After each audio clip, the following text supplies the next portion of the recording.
ಪ್ರವಾಸ ಕಥನ ಇದಾಗಿದೆ. ಅದೇ ಗರಿಗೆದರಿದ ನೆನಪು. ನಮ್ಮ ದೇಶ ಕೂಡ ಯಾವ ಒಂದು ಸಂಸ್ಕೃತಿ ಸಂಪ್ರದಾಯಕ್ಕೂ ಕೂಡ ಕಡಿಮೆ ಇಲ್ಲ. ಅಷ್ಟೊಂದು ಅದ್ಭುತವಾಗಿರುವಂತಹ ವಾಸ್ತುಶಿಲ್ಪವನ್ನ ಹೊಂದಿದೆ. ಜೊತೆಗೆ ವಿಭಿನ್ನವಾಗಿರುವಂತಹ ದೇವಸ್ಥಾನಗಳು, ಕಲೆ, ವಾಸ್ತುಶಿಲ್ಪಕ್ಕೆ ಹೆಸರಾಗಿದೆ ಅನ್ನೋದನ್ನ ತುಂಬಾ ಚೆನ್ನಾಗಿ ತಿಳಿಸ್ತಾ ಇದ್ದಾರೆ.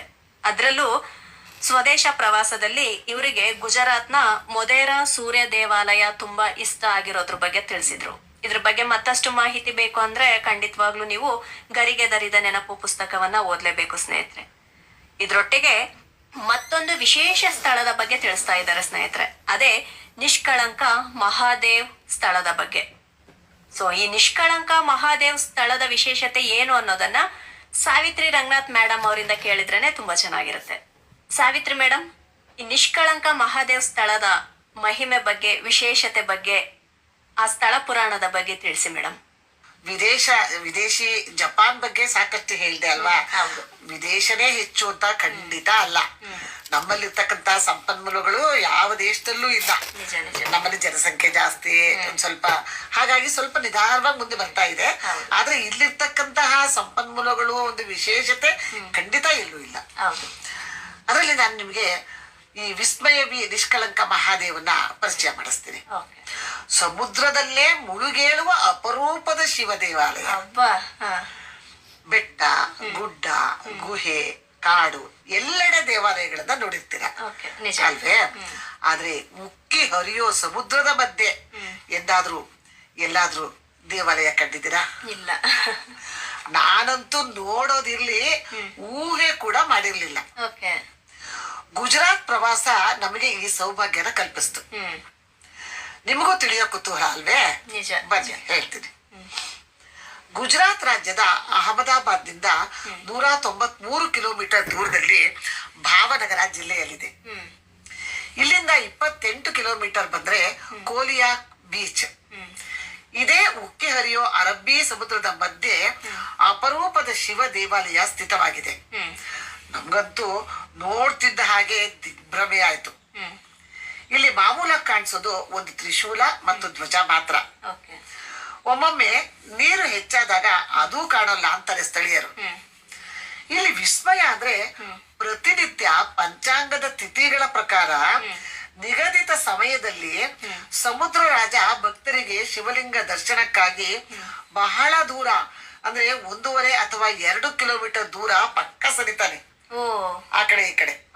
ಇದೇ ರೀತಿ 2 ಕಿಲೋಮೀಟರ್ ಮುಂದೆ ಸಾಗಿದ್ರೆ ನಾವು ಸ್ವಲ್ಪ ಕೆಸರಿರುತ್ತೆ, ಅದು ರಸ್ತೆ ಆಗ್ತಾನೆ ನೀರ್ ಸರಿರುತ್ತಲ್ಲ, ಅದರಲ್ಲಿ ನಾವು ನಡಿಬೇಕು.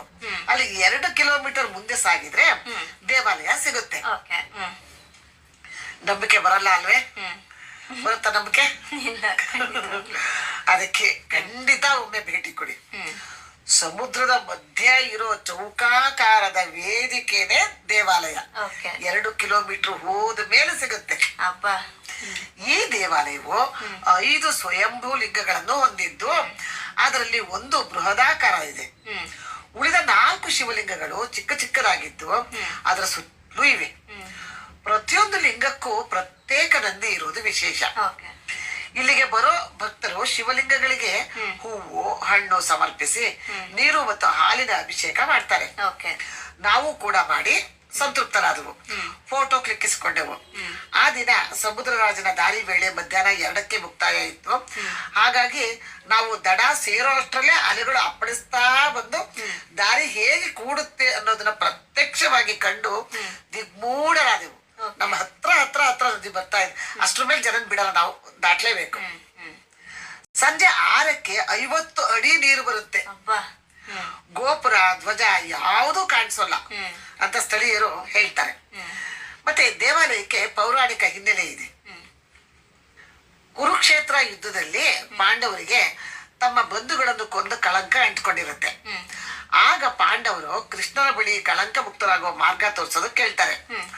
ಆಗ ಕೃಷ್ಣ ಅವರಿಗೆ ಒಂದು ಕಪ್ಪು ಹಸು ಮತ್ತು ಕಪ್ಪು ಧ್ವಜವನ್ನು ಕೊಟ್ಟು ಇವುಗಳೊಂದಿಗೆ ತೀರ್ಥಯಾತ್ರೆ ಮಾಡ್ತಾ ಇರಿ. ಯಾವ ಸ್ಥಳದಲ್ಲಿ ಹಸು ನಿಲ್ಬೇಕು ಮತ್ತೆ ಆ ಧ್ವಜದ ಬಣ್ಣ ಹಸುವಿನ ಬಣ್ಣ ಬಿಳಿ ಆಗುತ್ತೆ. ಆಗ ಆ ಸ್ಥಳದಲ್ಲಿ ನೀವು ಶಿವನನ್ನ ಪ್ರಾರ್ಥಿಸಿದ್ರೆ ಪಾಪ ಮುಕ್ತರಾಗ್ತೀರಿ ಅಂತ ಅಭಯ ವಚನವನ್ನ ನೀಡಿರ್ತಾನೆ. ಅದರಂತೆ ಪಾಂಡವರು ಹಸು ಮತ್ತು ಧ್ವಜದೊಂದಿಗೆ ಹಲವೆಡೆ ಸಂಚರಿಸ್ತಾರೆ. ಎಲ್ಲೂ ಬಣ್ಣ ಬದಲಾಗದೆ ಕೊನೆಗೆ ಈ ಕೋರಿಯಾಕ್ ಬೀಚ್ ಬಳಿ ಹಸು ಮತ್ತು ಧ್ವಜ ಬಿಳಿ ಬಣ್ಣಕ್ಕೆ ತಿರುಗುತ್ತವೆ ಮತ್ತು ಸಮುದ್ರದ ಮಧ್ಯೆ ಹೋಗಿ ನಿಲ್ಲುತ್ತವೆ. ಆದ್ದರಿಂದ ಪಾಂಡವರು ಅದೇ ಸ್ಥಳದಲ್ಲಿ ಶಿವನನ್ನು ಕುರಿತು ತಪಸ್ಸನ್ನು ಮಾಡ್ತಾರೆ. ಇವರ ಭಕ್ತಿಗೆ ಮೆಚ್ಚಿದ ಪರಶಿವನು ಪಾಂಡವರೆಲ್ಲರಿಗೂ ಒಂದೊಂದು ಲಿಂಗವಾಗಿ ಕಾಣಿಸ್ಕೊಳ್ತಾನೆ. ಈ ಮಹಾದೇವನ ದರ್ಶನದಿಂದ ಪಾಪ ಪ್ರಜ್ಞೆಯಲ್ಲಿದ್ದ ಪಾಂಡವರು ನಿಷ್ಕಳಂಕರಾಗಿ ಮೋಕ್ಷ ಪಡೆದರು ಅಂತ ನಂಬಲಾಗಿದೆ. ಅಂದಿನಿಂದ ಈ ಮಂದಿರವನ್ನ ನಿಷ್ಕಳಂಕ ಮಹಾದೇವ ಮಂದಿರ ಅಂತ ಕರೆಯಲಾಗಿದೆ. ಅದ್ಭುತ ಮೇಡಮ್. ಎಸ್, ಒಂದೊಂದು ಸ್ಥಳ ಕೂಡ ಒಂದೊಂದು ರೀತಿಯಲ್ಲಿ ಅದ್ಭುತ ವಿಶೇಷತೆಯನ್ನ ಪಡ್ಕೊಂಡಿದೆ. ಆ ಸ್ಥಳದ ಮಹಿಮೆ ಇರ್ಬೋದು, ಅಲ್ಲಿನ ಸಂಸ್ಕೃತಿ, ಅಲ್ಲಿನ ಸಂಪ್ರದಾಯ, ಅಲ್ಲಿಯ ವಾಸ್ತುಶಿಲ್ಪದ ಶೈಲಿ ಒಂದಕ್ಕಿಂತ ಒಂದು ವಿಭಿನ್ನತೆಯನ್ನ ಪಡ್ಕೊಂಡಿವೆ. ಎಸ್ ಸ್ನೇಹಿತರೆ, ಖಂಡಿತವಾಗ್ಲೂ ಇದಕ್ಕೆ ಹೇಳೋದು ದೇಶ ಸುತ್ತಬೇಕು ಇಲ್ಲ ಕೋಶ ಓದ್ಬೇಕು ಅಂತ.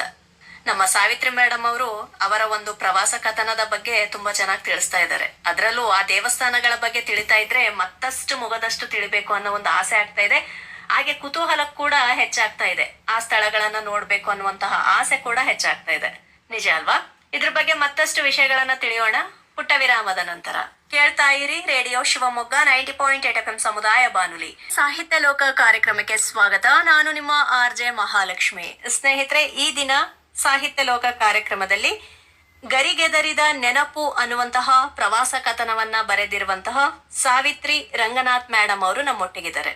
ಸಾವಿತ್ರಿ ರಂಗನಾಥ್ ಮೇಡಮ್ ಅವರ ಪ್ರಥಮ ಪ್ರವಾಸ ಕಥನವಾದಂತಹ ಗರಿಗೆದರಿದ ನೆನಪು ಅನ್ನುವಂತಹ ಪುಸ್ತಕದ ಪರಿಚಯವನ್ನ ಮಾಡ್ತಾ ಇದ್ದಾರೆ. ಜೊತೆಗೆ ಆ ಪುಸ್ತಕದಲ್ಲಿ ಏನೆಲ್ಲ ಇದೆ, ಯಾವೆಲ್ಲ ವಿಷಯಗಳು ನಮ್ಗೆ ಸಿಗ್ತವೆ ಅನ್ನೋದನ್ನ ತುಂಬಾ ಚೆನ್ನಾಗಿ ತಿಳಿಸ್ತಾ ಇದ್ರು. ಸಾವಿತ್ರಿ ರಂಗನಾಥ್ ಮೇಡಮ್, ನಿಮ್ಮ ಒಂದು ಪುಸ್ತಕದ ಪರಿಚಯ ಬಗ್ಗೆ ತುಂಬಾನೇ ಚೆನ್ನಾಗಿ ತಿಳಿಸ್ತಾ ಇದ್ದೀರಿ. ಹಾಗೆ ಖುಷಿ ಆಗ್ತಾ ಇದೆ, ಒಂದಕ್ಕಿಂತ ಒಂದು ಅದ್ಭುತವಾದಂತಹ ಸ್ಥಳಗಳ ಬಗ್ಗೆ ಪರಿಚಯ ಮಾಡಿಸಿದಿರಿ ಈ ಪುಸ್ತಕದಲ್ಲಿ. ಜೊತೆಗೆ ಒಂದಕ್ಕಿಂತ ಒಂದು ಅದ್ಭುತವಾದಂತಹ ವಿದೇಶಿ ಮತ್ತು ಸ್ವದೇಶಿ ಸ್ಥಳಗಳ ಬಗ್ಗೆ ತುಂಬಾ ಚೆನ್ನಾಗಿ ತಿಳಿಸಿದ್ರಿ. ಇದೇ ವಿಷಯನ ಮುಂದುವರ್ಸ್ಕೊಳ್ತಾ ಹೋದ್ರೆ ಸಾವಿತ್ರಿ ರಂಗನಾಥ್ ಮೇಡಮ್, ಈ ಪುಸ್ತಕವನ್ನು ಗರಿಗೆದರಿದ ನೆನಪು ಅನ್ನುವಂತಹ ಪ್ರವಾಸ ಕಥನವನ್ನ ನಮ್ಮ ಕೇಳುಗರು ಯಾಕೆ ಓದ್ಬೇಕು, ಏನಿದರ ವಿಶೇಷತೆ ಅನ್ನೋದ್ರ ಬಗ್ಗೆ ತಿಳಿಸೋದಾದ್ರೆ ಏನ್ ಹೇಳೋದಕ್ಕೆ ಇಷ್ಟಪಡ್ತೀರಿ? ತುಂಬಾ ಒಳ್ಳೆ ಪ್ರಶ್ನೆ ಮೇಡಮ್, ಧನ್ಯವಾದಗಳು. ಪ್ರವಾಸ ಕಥನ ಅಂದ್ರೆ ನಾನು ಈಗಾಗ್ಲೇ ಹೇಳಿದ ಹಾಗೆ ಓದುಗರ ಕುತೂಹಲನ ಕೆರಳಿಸಿ ಅವರಲ್ಲಿ ಆಸಕ್ತಿಯನ್ನ ಹುಟ್ಟಿಸುತ್ತೆ. ಅಷ್ಟೇ ಅಲ್ಲ, ಅವರನ್ನ ಕಲ್ಪನಾ ಲೋಕಕ್ಕೆ ಕರೆದೊಯ್ದು ಅಲ್ಲಿನ ವಾಸ್ತವದ ಚಿತ್ರಣವನ್ನ ನೀಡುತ್ತೆ. ಈ ಉದ್ದೇಶ ಈಡೇರಿಸೋದಲ್ಲಿ ನನ್ನ ಕೃತಿ ಗರಿಗೆದರಿದ ನೆನಪು ಸಫಲ ಆಗಿದೆ ಅಂತ ನನಗೆ ಹೆಮ್ಮೆ ಇದೆ. ನನ್ನ ಪ್ರಕಟಿತ ಲೇಖನಗಳನ್ನು ಓದಿದ ಓದುಗರು ನನಗೆ ನೇರವಾಗಿ ಕರೆ ಮಾಡಿ ಮತ್ತಷ್ಟು ವಿವರಗಳನ್ನ ಪಡೆದು ಪ್ರವಾಸ ಮಾಡ್ತಾ ಇರ್ತಾರೆ. ಇದು ನನಗೆ ತುಂಬಾ ಖುಷಿ ತಂದಿದೆ.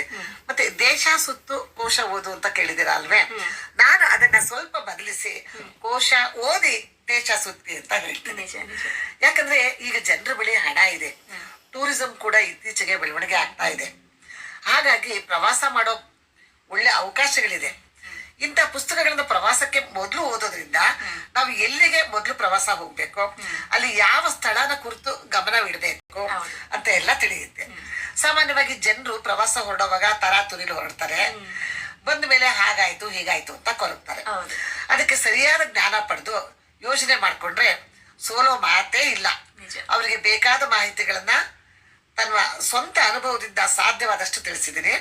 ಖಂಡಿತ ದಯವಿಟ್ಟು ಒಮ್ಮೆ ಈ ಪುಸ್ತಕನ ಓದಿ ಅದರ ಲಾಭನ ಪಡ್ಕೊಳ್ಳಿ ಅಂತ ಹೇಳ್ತೀನಿ. ಖಂಡಿತವಾಗ್ಲೂ ಸಾವಿತ್ರಿ ಮೇಡಮ್, ದೇಶ ಸುತ್ತಿ ನೋಡು ಕೋಶ ಓದಿ ನೋಡು ಅನ್ನೋ ಒಂದು ವಿಷಯಕ್ಕೆ ಬಂದ್ರೆ, ಮೊದಲು ಕೋಶವನ್ನೇ ಓದಿದ್ರೆ ಆ ದೇಶದ ಒಂದು ಚಿತ್ರಣ ನಮಗೆ ಕಣ್ಮುಂದೆ ಸಿಗುತ್ತೆ ಅನ್ನೋದ್ರ ಬಗ್ಗೆ ತುಂಬಾ ಸೊಗಸಾಗಿ ತುಂಬಾ ಚಂದ ತಿಳಿಸ್ಕೊಟ್ರಿ. ನಿಮ್ ಪರಿಚಯ ಆಗಿ ಖುಷಿ ಆಯ್ತು. ಹಾಗೆ ನಿಮ್ಮ ಒಂದು ಮಾತುಗಳನ್ನ ಕೇಳಿ ಆ ದೇಶಕ್ಕೆ ಹೋಗಿ ಬಂದಷ್ಟು ಖುಷಿ ಆಯ್ತು ಮೇಡಮ್. ಥ್ಯಾಂಕ್ ಯು, ವಿಶೇಷವಾಗಿರುವಂತಹ ಮಾಹಿತಿ ತಿಳಿಸಿದಕ್ಕೆ. ಧನ್ಯವಾದಗಳು ಮೇಡಮ್. ನೀವು ಕೂಡ ನನಗೆ ಕರೆಸ್ಬಿಟ್ಟು ಇಂತಹ ಒಂದು ಸಂದರ್ಶನ ಮಾಡಿದ್ದು ನಂಗೆ ನಿಜಕ್ಕೂ ಖುಷಿ ತಂದಿದೆ. Yes madam, thank you. ಸ್ನೇಹಿತರೆ, ಸಾಹಿತ್ಯ ಓದುವುದರಿಂದ ಜಗತ್ತು ಬದಲಾಗುವುದಿಲ್ಲ, ಆದ್ರೆ ಓದಿದವನ ಕಣ್ಣಿನಲ್ಲಿ ಜಗತ್ತು ಬೇರೆಯದಾಗಿಯೇ ಕಾಣುತ್ತದೆ. ಓದು ನಮ್ಮನ್ನಷ್ಟೇ ಅಲ್ಲ, ನಮ್ಮ ವ್ಯಕ್ತಿತ್ವವನ್ನೇ ಬದಲಾವಣೆ ಮಾಡುತ್ತೆ, ಹೊಸ ಜಗತ್ತನ್ನ ತೋರಿಸತ್ತೆ ಅಂದ್ರೆ ತಪ್ಪಾಗ್ಲಾರ್ದು. ನಿನ್ನೆ ಮತ್ತು ಈ ದಿನ ಸಾವಿತ್ರಿ ರಂಗನಾಥ್ ಮೇಡಮ್ ಅವರು ತಿಳಿಸ್ಕೊಟ್ಟಂತಹ ಗರಿಗೆದರಿದ ನೆನಪು ಅನ್ನುವಂತಹ ಪ್ರವಾಸ ಕಥನ ನಿಮಗೆಲ್ಲ ತುಂಬಾ ಇಷ್ಟ ಆಯ್ತು ಅನ್ಕೊಳ್ತೀನಿ.